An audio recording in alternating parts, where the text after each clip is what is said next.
We're taking an extended period of time to deal with the further aspects of the wheat harvest, because I believe we are actually in harvest time.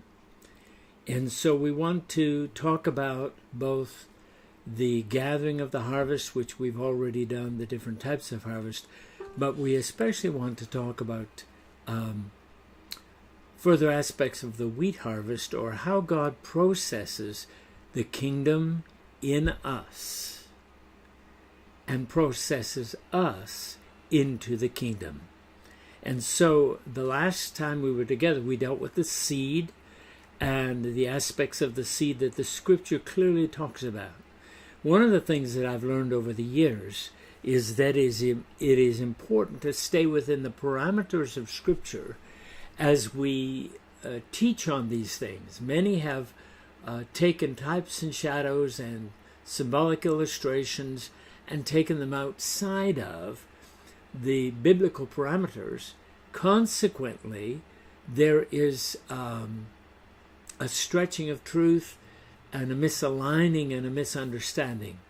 I would rather stay within the limitations that Scripture clearly gives and know that we have done what He is saying to do.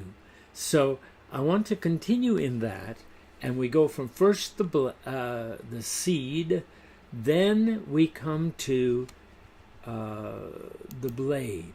But before we go there, I want to emphasize this passage of Scripture all the way through this portion of the teaching. It's talking about a corn of wheat, or a seed of the kingdom falling into the ground and dying. Now, a seed of the kingdom has two aspects. One aspect is seed for the sower. In other words, it reproduces itself, but it is returned into being seed. But the other, which we'll deal with a little later, is bread for the eater. And that's a process that God is taking a number in the body of Christ through. And so we need to look at both sides of this. But Jesus said in John 12:24, "Verily, verily, I say unto you, except a corn of wheat fall into the ground and die, it abideth alone. But if it die, it brings forth much fruit." We want to deal with the beginning of that fruit, then taking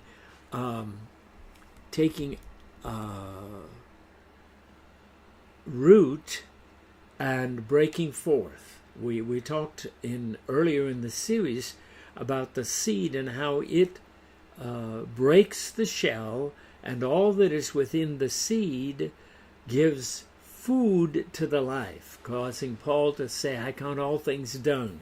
This is when we have passed that stage and the seed has broken the ground with a blade. Now, a blade of the seed that looks sometimes like grass without any other manifestation in it yet. And the blade covers the stage from it breaking through the ground, having basically eaten all of the pulp within the seed to give life to the germ of life that's in the seed, and the blade breaks through the ground and is now beginning to draw nutrients directly from the soil, its root processing that, and the blade also processing some the sun and the things, the process of photosynthesis producing other nutrients, the two working together, the visible and the invisible, to cause growth in the seed and the blade. Pardon me. The blade also means court or garden. Now, understanding this gives room to relate the scriptures relating to the courts of the Lord, speaking both of the outer court, the holy place, and the holiest of all in the temple, but also of the garden of God in the Song of Solomon, and the original garden and the garden of God in the Song of Solomon. So it causes us to begin to relate to these processes relating to the courts and the process they indicate in the realm of growth. In other words, there's an ability to draw spiritual parallels that we need to know and understand so that we can give ourselves to the dealings of God and the growth processes of God. In Matthew 13 and 26, there's a time, the time of the blade is also, and as this time comes, is also the time of the appearance of the tares. In Mark 4 and 28, it says, first the blade, and then the ear. And the rest of the scripture says, then the full corn in the ear. And we're going to come to that in our next lesson. But I want us to see this and grasp that there are multiple relationships that can be drawn out of this one word and one reference of God because of the meaning of the word. We need to begin to look at Scripture not in the light of the literal, although that is essential because we need to understand the literal growth of the seed and what the blade produces and how it interacts with the invisible root realm. But we also need to see that there's spiritual realities that go beyond that simple understanding of the process. Let's look at the blade or the court in the garden. When referring to the court, it could be likened to the outer court of the tabernacle and all the truths that symbolize there. In the temple, 2 courts were referred to speaking of both the outer court and the holy place. Now, in the temple, everything is taken further in types and shadows than it was in the tabernacle. And I would like to say this, that it's God that called both of those perfect patterns.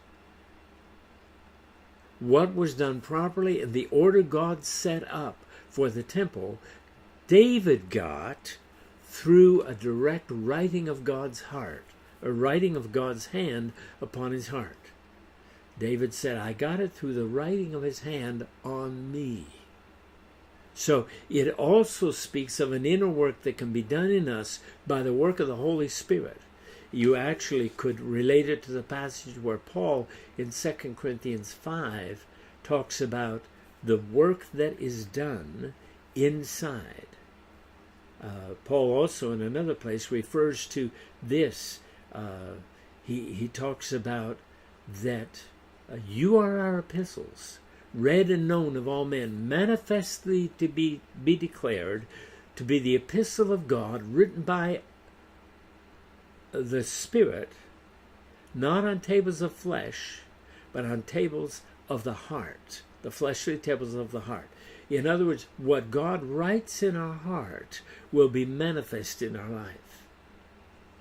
What we let God write in our heart, the dealings we let God take us through that implants and engraves the word on our heart will be manifest in our life. That's the heart of God. Now, all the truths relating to the symbolism, its interpretation could be experienced in the courts or the blade stage of growth and development. An extensive study of these would unveil much truth. All we're trying to do in these teachings is open your heart to hear God speak more than you've heard about the process you're going through. And hopefully begin to give understanding and give you a hunger to seek God in these matters. In Song of Solomon, chapter 4, verse 12 through 15, a garden enclosed is my sister, my spouse, a spring shut up, a fountain sealed. Thy plants are an orchard of pomegranates, with pleasant fruit, camphor with spikenard and saffron, calamus and cinnamon, with all trees of frankincense, myrrh, aloes, with all chief spices, a fountain of gardens, plural, a well of living waters, plural, and streams from Lebanon. All those are internal things that God refers to that could be included in the development of each of the plants, said, the understanding of shut up, garden, fountain sealed, the understanding of God doing all these things and bringing all these fruits to maturity within us, and the growing process. So this aspect of garden can be related to harvest, as this portion of Song of Solomon indicates, because just after he writes this about her, he releases the north wind to seal in the growth and to make it possible for others to partake of the garden. He comes in first in chapter 5 and verse 1. He says, I am come into my garden, my sister, my spouse. I've drunken of my wine and of my milk.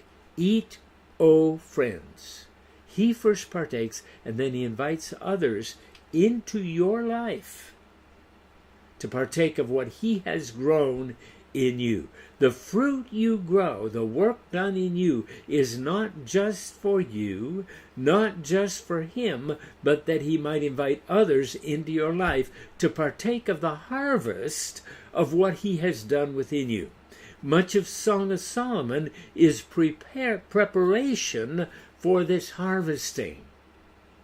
The harvest is much greater and much bigger than we have thought. And God wants to get that through to us so we will not be surprised and will also be ready, letting him do the work in us and letting him send harvesters into our vineyard, into our garden, and people in to cultivate, so that he cultivates what's going on within us. If I could, I would just say Selah and move on, but we want to thank you for listening. We want to give you our contact information here. Also to say that if you have questions, please send the questions through to the email address there, so that in the body of your letter, when I send it back to answer your questions, I don't miss anything. Okay?